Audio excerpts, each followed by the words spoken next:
রসুলের আরেকটি বক্তব্য, তিনি বলেন হিদায়াতের ব্যাপারে খুব মনোযোগ, হিদায়াতের ব্যাপার যদি আল্লাহর হাতে হতো তাহলে নবী পাঠাতেন না। আবার বলছি, হিদায়াতের ব্যাপার যদি আল্লাহর হাতে থাকতো তাহলে আল্লাহ রসুল পাঠাতেন না। নাউজুবিল্লাহ বলবেন না। অর্থাৎ হিদায়াত কার হাতে নাই? আল্লাহর হাতে নাই, হিদায়াত রসুলের হাতে। এই আল্লাহ রসুল পাঠাইছেন মানুষদেরকে হিদায়াত করতে।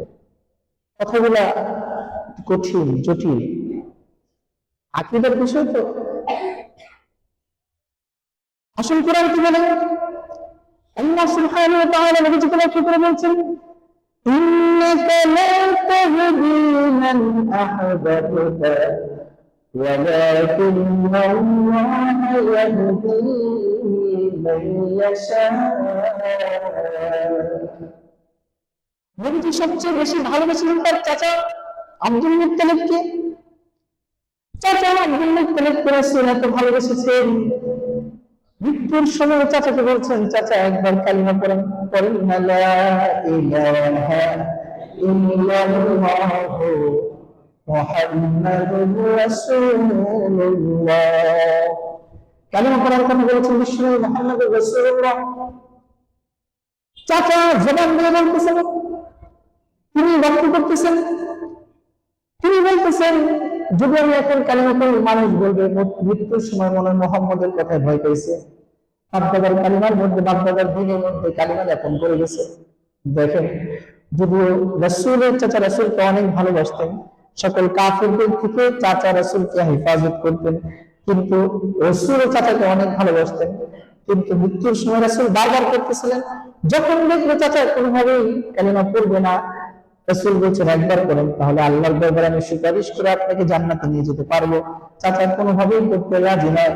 নবীজি চাচাকে বাঁচানোর জন্য চাচার ভালোবাসায় এতটাই আসক্ত ছিলেন, এতটাই মহাচ্ছন্ন ছিলেন, নবীজি তার পবিত্র থুতু চাচার মাথায় লাগাইতে শুরু করলেন, চোখের মধ্যে লাগাইতে শুরু করলেন, কপালের মধ্যে লাগাইতে শুরু করলেন, গালের মধ্যে লাগাইতে শুরু করলেন, গলার মধ্যে লাগাইতে শুরু করলেন, আর বলেন চাচা একটিবার কালিমা পড়েন, একটিবার কালিমা পড়েন, তাহলে আল্লাহ দরবারে আমি সুপারিশ করতে পারবো, আপনাকে জাহান্নামের কঠিন আগুন থেকে বাঁচায়া জান্নাতের চিরসুখের ঠিকানা আপনাকে প্রবিষ্ট করাতে পারবো।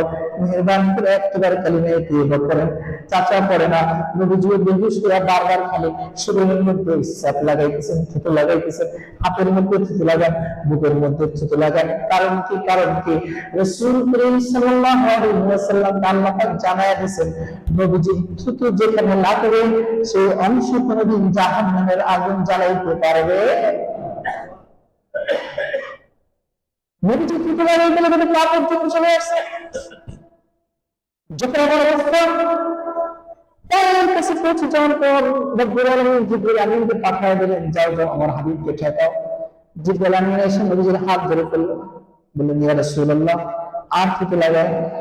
শুধু এতটুকু গ্যারান্টি দিলাম, যত মানুষকে চিরস্থায়ী জাহান্নামে পাঠানো হবে এর মধ্যে পৃথিবীর মাঝে সবচেয়ে কম শাস্তি যাকে প্রদান করা হবে তিনি হবেন আপনার চাচা।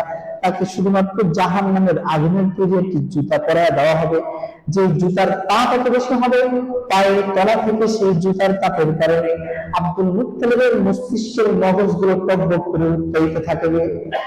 কি কঠিন পরিস্থিতি! জিবরাইল আমিন আয়াত নাযিল করে দিলেন, আল্লাহ পাক আয়াত পাঠিয়ে দিলেন, জিবরাইল আমিন আমার কাছে শোনাবে, ইন্নাকা লা তাহদি মান আহবাবতা, আপনি যাকে মহব্বত করবেন তাকে হেদায়েত দিতে পারবেন না। বিশ্বনবী আপনি যাকে চাইবেন তাকে হেদায়েত দিতে পারবেন না, আপনি যাকে ভালোবাসবেন তাকে হেদায়েত দিতে পারবেন না।